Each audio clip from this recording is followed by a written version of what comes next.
National intelligence agency ने आज फिर एक बार देश के 8 राज्यों में छापेमारी कर इस्लामिक संगठन पीएफआई से जुड़े 170 लोगों को गिरफ्तार किया है। राष्ट्रीय जांच एजेंसी एनआईए और ईडी ने मंगलवार को popular front of India PFI के कई ठिकानों पर छापेमारी की। देश के 8 राज्यों से 170 पीएफआई कार्यकर्ताओं को अरेस्ट किया गया है। दिल्ली के शाहीन बाग में एनआईए ने रेड करके पीएफआई से जुड़े 30 लोगों को हिरासत में लिया है। शाहीन बाग में इस एक्शन के बाद केंद्रीय पुलिस फोर्स को तैनात कर दिया गया है। टीम ने मोबाइल फोन और अन्य डिवाइस समेत कई दस्तावेज भी अपने कब्जे में लिए हैं। वहीं जामिया नगर में धारा 144 लागू कर दी गई है। यहाँ 2 महीने तक 4 या उससे ज्यादा लोगों को इकट्ठा होने की अनुमति नहीं है। जामिया यूनिवर्सिटी ने सर्कुलर जारी करके छात्रों से गैदरिंग न करने को कहा है। गुजरात से 8, महाराष्ट्र से 15, कर्नाटक के कोलार से 6 और असम से 25 पीएफआई कार्यकर्ताओं को पकड़ा गया है। एनआईए और 9 राज्यों की एटीएस एक साथ एक्शन में है। ये पीएफआई पर छापेमारी का दूसरा राउंड है। पहले राउंड में गिरफ्तार कार्यकर्ताओं से पूछताछ में खुलासा हुआ था कि इनका नेटवर्क पूरे देश में फैल चुका है। इनके मध्य प्रदेश सहित ज्यादातर राज्यों में सिमी से जुड़े होने के भी सबूत मिले हैं। इसके बाद देश भर में इंटेलिजेंस और सुरक्षा एजेंसियों ने पीएफआई नेटवर्क खंगालने की कवायद शुरू की। 20 राज्यों और 100 से ज्यादा शहरों में इनका सर्विलेंस शुरू हुआ। पता चला कि पीएफआई को खाड़ी देशों और बड़े मुस्लिम कारोबारियों से चंदा मिल रहा है। विधानसभा चुनाव के मद्देनजर सुरेंद्रनगर में कांग्रेस द्वारा नागरिकों में नागरिक अधिकार पत्र बांटे जा रहे हैं। गुजरात विधानसभा चुनाव जैसे जैसे नजदीक आ रहे हैं, राजनीतिक गलियारों में गतिविधियां तेज होती जा रही है। सुरेंद्रनगर के पाटड़ी में कांग्रेस कमेटी द्वारा डोर टू डोर चुनाव प्रचार शुरू कर दिया गया है। कांग्रेस द्वारा नागरिकों को नागरिक अधिकार पत्र बांटे जा रहे हैं। कांग्रेस के विधायक नौशाद सोलंकी ने कार्यकर्ताओं के साथ लोगों के घर घर जाकर 8 वचन वाली पत्रिका का वितरण किया, जिसमें 10 लाख तक का निःशुल्क इलाज, किसानों का 3 लाख का कर्जा माफ, बिजली में 300 यूनिट निःशुल्क, 10 लाख युवाओं को सरकारी नौकरी, बेरोजगारों को 3000 रुपए का बेरोजगारी भत्ता, सरकारी कर्मचारियों के लिए पुरानी पेंशन योजना, दूध उत्पादकों के लिए सब्सिडी समेत की कई बातों को शामिल किया गया है। आज मारू बूथ मारू गौरव एक कार्यक्रम अंतर्गत अमे पाटड़ी शहरनी अंदर आज बधा ज कांग्रेसना परिवारना वरिष्ठ आगेवानो कार्यकर्ताओं साथे अमे घर घर फरी अने लोकोने जे राहुलजीना 8 वचनों छे ये 8 वचनों विषे माहितगार करीए छे। 27 वर्षना भारतीय जनता पार्टीना शासनथी समग्र वर्ग तमाम वर्गो ये आज त्राही त्राहीमाम छे। जे प्रकारे मोंघवारी आज आसमान छूई रही है, ए प्रमाणे आज सामान्य लोकोनुं, मध्यम वर्गना लोकोनुं जीवन जीवવું खूब अघरू थई पड्युं छे। गृहिणीना रसोडाना बजेट बगड़ी गया है। त्यारे आ मोंघवारीना ત્રાસમાંથી એમને છોડાવવા માટે અમે કોંગ્રેસ પક્ષને સહકાર આપવાની આજે ઘરે ઘરે જઈને અપીલ કરીએ છીએ। અમને આશા અને અપેક્ષા છે, સંપૂર્ણ શ્રદ્ધા છે ગુજરાતની જનતા ઉપર, અમારા પાટડી શહેરની પ્રબુદ્ધ જનતા ઉપર, કે એ આ વખતે સમજી વિચારીને અને રાહુલજીએ જે વચન આપ્યા છે એની ઉપર ગંભીરતાથી વિચાર કરીને ચોક્કસથી કોંગ્રેસને એમને સહકાર આપશે અને કોંગ્રેસને જ્વલંત વિજયથી એ બનાવશે।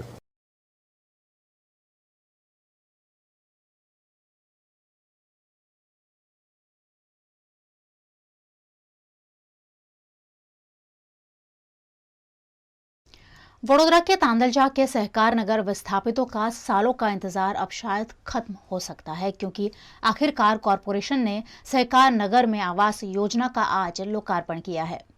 गुजरात के वडोदरा शहर में 2016 में घर देने का वादा करते हुए तांदलजा के सहकार नगर में बड़ी संख्या में बसने वाले गरीब परिवारों के घर उजाड़ दिए गए थे। 2016 से 2022 तक इन विस्थापितों को घर नहीं मिले और अब आखिरकार बार बार मांग उठाए जाने के बाद वडोदरा महानगर पालिका द्वारा तांदलजा के सहकार नगर में प्रधानमंत्री आवास योजना अंतर्गत आवास बनाने की शुरुआत की गई है। वडोदरा महानगर पालिका के मेयर केयू रोकड़िया की उपस्थिति में सहकार नगर में आवास योजना के कार्य का भूमि पूजन किया गया। इस मौके पर वडोदरा महानगर पालिका के अध्यक्ष केयू रोकड़िया के साथ स्टैंडिंग कमेटी के chairman doctor Hitendra Patel, Bharatiya Janata party के अध्यक्ष डॉक्टर विजय शाह, विधायकों और नगर सेवकों की भी उपस्थिति रही।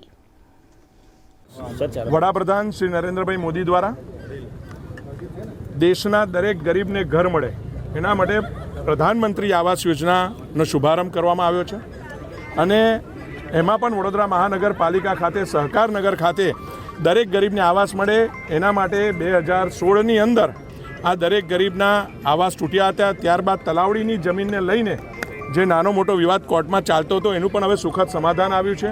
અને હવે આ 1428 મકાનને નવા આવાસ મળે એના માટે કોર્પોરેશને રજા ચિઠ્ઠી આપીને આજે ખાતમુહૂર્ત કર્યું છે.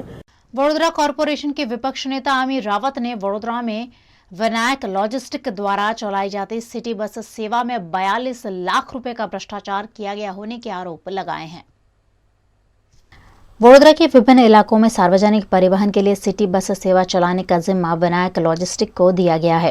विनायक लॉजिस्टिक द्वारा 42 लाख रुपए का भ्रष्टाचार किया गया होने के आरोप विपक्ष नेता आमिर रावत ने लगाए हैं और विनायक लॉजिस्टिक के कॉन्ट्रैक्टर को ब्लैकलिस्ट करने की मांग की है.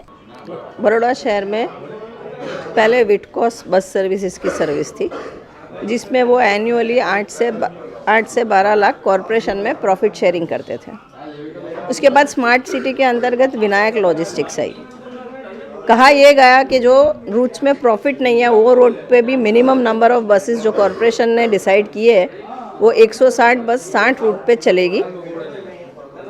जो नॉन प्रॉफिटेबल एरियाज़ है जहाँ पर थोड़ा सा कम फ्लो होता है वहाँ पर हर आधे घंटे में बस आएगी और जो रेगुलर रूट्स है उसमें हर 10 मिनट पे बस आएगी.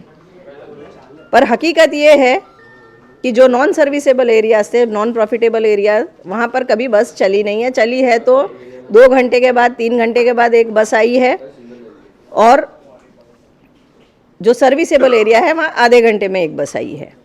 तो जो पर्पस था विनायक लॉजिस्टिक्स को देने का और उसमें सामने से जो 18 रुपया पर किलोमीटर कॉरपोरेशन देता था वो तो सर्व हुआ नहीं. दैट मीन्स कि जो 72 करोड़ रुपीज़ ये 5 साल में कॉरपोरेशन ने विनायक लॉजिस्टिक्स को दिए वो तो वेस्ट हो गए. उसका कोई फ़ायदा शहर के लोगों को हुआ नहीं है.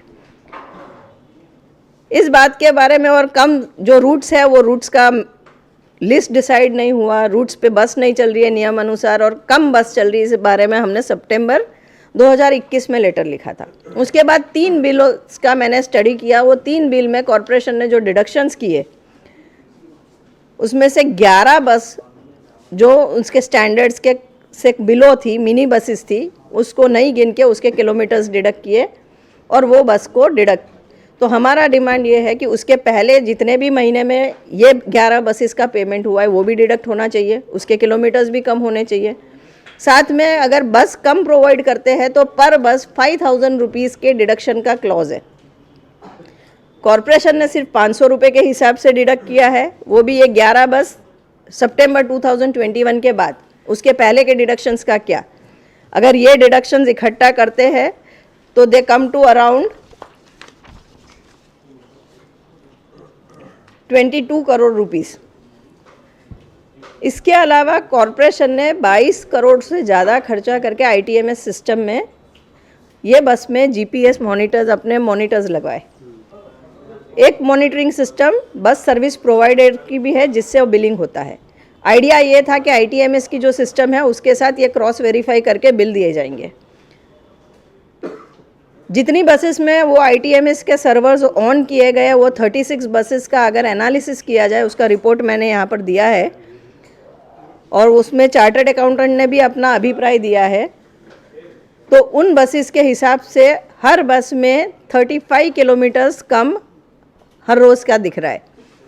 हुए 35 किलोमीटर्स पर बस डिडक्टेबल है. अगर इसका कैलकुलेशन करें तो 5 साल में ये 17 करोड़ से ज़्यादा रुपए हो जाते हैं. डेलीबरेटली ITMS की सिस्टम बंद रखी जाती है सो दैट इसका मॉनिटरिंग फिजिबल ना हो. इस बारे में IT डायरेक्टर ने लेटर भी लिखा है डिपार्टमेंट को.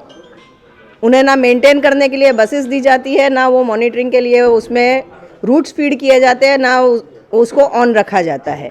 इस बारे में जो IT डिपार्टमेंट ने कंप्लेन की है वो भी हमने शेयर की है. तो आज ये सब मिला के जो 42 करोड़ डिडक्शन कम हुए, जो स्कैम हुआ, इसके बारे में हमने मेयर को और कमिश्नर को लेटर्स लिखे. हमने डिमांड की है कि ये कॉन्ट्रैक्टर को तुरंत ब्लैकलिस्ट किया जाए. 42 करोड़ की जो रिकवरी है इंक्वायरी सेटअप करके जो एग्जैक्टली उनकी रिकवरी बनती है, मैंने रफ कैलकुलेशंस किए हैं, ये रिकवरी इनिशिएट की जाए और आज के बाद उन्हें यहाँ पर काम ना दिया जाए. जो पुरानी सिस्टम थी उसमें और इसमें कोई फ़र्क नहीं है, तो ये एडिशनल पेमेंट करने का भी कोई मतलब नहीं निकलता है. ये सारी बातों को लेके हमने आज मेयर को लेटर लिखा है. वहीं इस मामले वडोदरा महानगर पालिका के मेयर केवल रोकड़िया से पूछे जाने पर उन्होंने इसे विधानसभा चुनाव से प्रेरित मुद्दा करार दिया। ઇલેક્શન નજીક આવી રહ્યું છે. 5 વર્ષની વાત કરતાં 5 વર્ષની અંદર એક પણ વાર મુદ્દા ન ઉઠાવતા ઇલેક્શનનો સમય આવ્યો એટલે 5 વર્ષ જૂની ઘટનાઓ બહાર લાવવાની, 5 વર્ષની અંદર આ બસો ન ચાલી, આ ચાલી, આ બધી વાતો કરવાની. સ્વાભાવિક રૂપે ઇલેક્શન નજીક આવતું હોય તો કોંગ્રેસ પાસે હયાત કોઈ મુદ્દા નથી. જે રીતે કોર્પોરેશનમાં હાલમાં સ્વચ્છ, પ્રામાણિક, પારદર્શક વહીવટ ચાલે છે એ રીતે કોઈ મુદ્દો ન હોતા જૂના મુદ્દાઓ કાઢીને આક્ષેપ કરવા એ એમની સ્વભાવગત છે. એમાં હું કોઈ કોમેન્ટ કરવા માગતો નથી. એ પાર્ટી, એમની પાર્ટીનું આ પ્રથા છે, તો હું એ મુદ્દામાં કોમેન્ટ નથી કરવા માગતો. જ્યાં સુધી સિટી બસનો સવાલ છે, વડોદરા શહેરના લોકોને ટ્રાન્સપોર્ટેશન, સસ્તું ટ્રાન્સપોર્ટેશન નિયમિત મળે એ દિશાની અંદર કોર્પોરેશન પ્રયત્ન કરી રહી છે અને સારું કામ પણ કર્યું છે. આપ સૌ મીડિયાના મિત્રોને અને લોકોને પણ ધ્યાનમાં જ છે કે અમે ITMSના માધ્યમથી 6-7 મહિના પહેલાં બસ ઓનલાઈન રૂટ થાય, બસ સ્ટેશન પર કેટલા વાગે પહોંચશે, લોકોનો સમયનો બચાવ થાય, એ રીતની આખી ઓનલાઈન સિસ્ટમ પણ ડેવલપ કરીને મૂકી છે. બેન 110 બસ કે છે, હાલમાં કોર્પોરેશન 140 બસ લઈ રહ્યું છે અને જે જરૂરિયાત મુજબની સર્વિસ પ્રોવાઈડર પ્રોવાઈડ પણ કરી રહ્યું છે. જ્યાં સર્વિસ પ્રોવાઈડર બસ અમારા કયા પ્રમાણે, કોર્પોરેશનના કયા પ્રમાણે પ્રોવાઈડ નથી કરતું તેઓની યોગ્યતાના ધોરણ પર પેનલ્ટી કરવામાં આવે છે અને બેને પોતે સ્વીકાર્યું કે પેનલ્ટી હાલમાં ચાલુ પણ થઈ છે. હવે એ 3-4 વર્ષ જૂની પેનલ્ટીની હાલમાં વાત કરી રહ્યા છે, તો હવે તપાસનો વિષય છે. પરંતુ એટલું ચોક્કસ કહીશ કે આવા આરોપો હાલમાં જ્યારે પેનલ્ટી પણ થતી હોય, દેખાતી હોય, હાલમાં જ્યારે બસ સુવિધા સારી કરી રહ્યા હોય, રોજનો ફૂટફોલ બસનો 80,000થી લાખ પબ્લિકનો હોય અને આટલી સારી સેવા વડોદરા શહેરની અંદર મળી રહી હોય, ત્યારે આક્ષેપ करवा पॉलिटिकल बाबत है। गुजरात के भावनगर के अलंग यार्ड में 12 मंजिला क्रूज तोड़े जाने के लिए आया, जिसके चलते लोग हैरत में पड़ गए हैं। गुजरात के भावनगर में अलंग शिप रिसाइकलिंग यार्ड है। यहाँ फिलहाल मंदी का माहौल है, लेकिन इसी बीच एक 12 मंजिला भव्य क्रूज तोड़ने के लिए यहाँ भेजा गया है। सिंगा नामक पैसेंजर शिप अपनी अंतिम सफर पर भावनगर के अलंग पहुंच गया है। 22,158 मैट्रिक टन वजन वाले 12 फ्लोर के इस शिप में यात्रियों के लिए आधुनिक सुविधाएं उपलब्ध कराई गई है। 5 star hotel, dance club, mall, swimming pool, gym, spa जैसी सभी सुविधाएं इस शिप में उपलब्ध है। 208 मीटर लंबे और 29 मीटर चौड़े इस शिप की गहराई 24 मीटर है। इतना बड़ा शिप कबाड़ में निकाल दिए जाने से लोग भी हैरत में पड़ गए हैं।